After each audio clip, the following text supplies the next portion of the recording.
Jujur ya, pernah nggak sih kamu kepikiran, kok ada orang yang bisa selingkuh tapi tetap bilang dia cinta?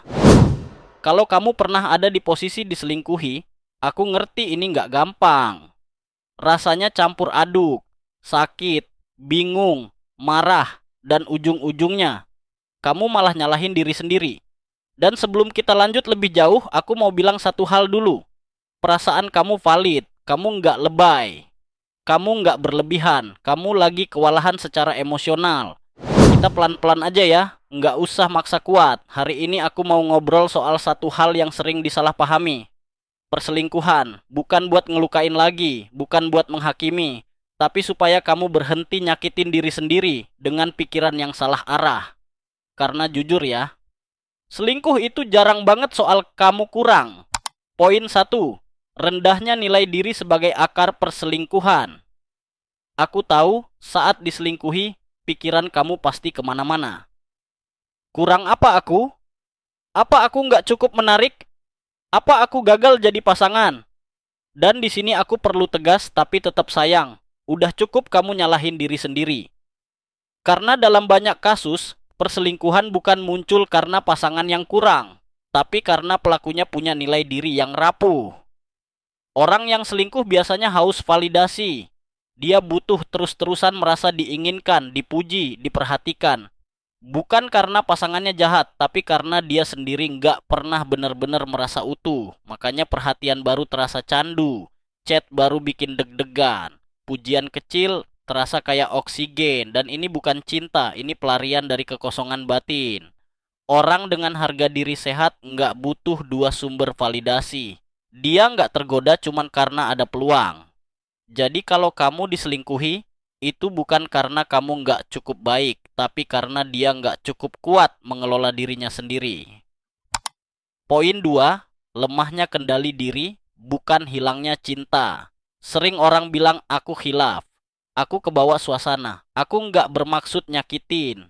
Dan jujur ya, itu bukan kehilangan cinta, itu kehilangan kendali diri. Orang dewasa secara emosional bisa ngerasa tergoda, tapi tetap berhenti.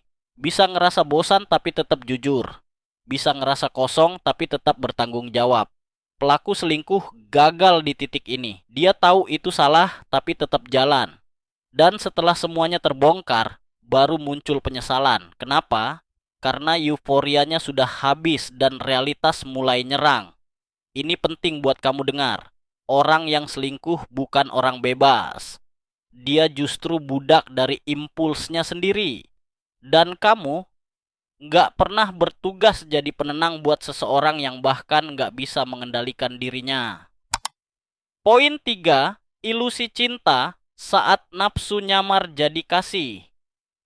Ada satu kalimat klasik dari pelaku selingkuh, aku merasa lebih dimengerti sama dia. Kalau kamu dengar ini dan hati kamu remuk, wajar banget. Tapi kita lurusin pelan-pelan ya. Yang dia rasakan itu bukan cinta sejati. Itu rasa baru, rasa dihargai tanpa tanggung jawab. Rasa spesial tanpa komitmen. Otak manusia gampang banget ketipu sama hal baru. Ada euforia, ada deg-degan, ada sensasi hidup lagi. Tapi cinta itu bukan soal deg-degan terus. Cinta itu pilihan sadar. Pilihan buat tetap jujur, bahkan saat bosan. Tetap setia, bahkan saat ada opsi lain. Orang yang selingkuh sering jatuh cinta bukan pada orangnya, tapi pada cara dia dibuat merasa berharga. Dan itu bukan cinta, itu ego yang lapar. Masalahnya, setiap pelarian cuma sementara.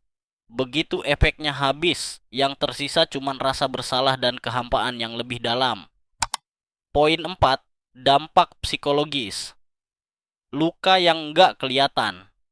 Ini yang jarang dibahas. Perselingkuhan nggak cuma ninggalin luka di korban, tapi juga ngerusak pelakunya sendiri. Orang yang terus hidup dalam kebohongan akan capek secara mental, gelisah, gampang marah, sulit tenang, karena jauh di dalam dia tahu dia mengkhianati nilai dirinya sendiri. Dan kalau pola ini nggak disadari, biasanya akan diulang lagi. Hubungan ganti, orang ganti, tapi lukanya sama. Kayak orang haus minum air laut, makin diminum makin haus. Makanya aku mau kamu ingat ini. Kamu nggak kehilangan orang hebat, kamu kehilangan orang yang belum beres dengan dirinya sendiri.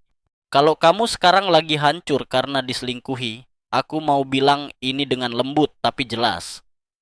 Kamu pantas dapat cinta yang tenang, bukan hubungan yang bikin kamu overthinking tiap hari.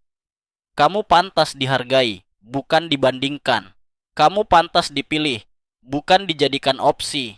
Dan mulai hari ini cukup satu hal dulu yang kita lakuin bareng-bareng. Berhenti nyalahin diri sendiri atas pilihan buruk orang lain. Kalau pikiran kamu mulai nyerang, aku nggak cukup. Kita balikin pelan-pelan. Aku cukup. Yang kurang adalah kendali dirinya. Kita pelan-pelan aja. Nggak usah buru-buru sembuh. Yang penting kamu berhenti nyakitin diri sendiri. Aku di sini bilang ini bukan sebagai hakim, tapi sebagai sahabat. Nilai diri kamu nggak pernah turun karena kamu diselingkuhi. Yang turun adalah nilai orang yang memilih kesenangan sesaat di atas integritas dirinya sendiri. Kita jalan pelan-pelan ya, bareng-bareng kok.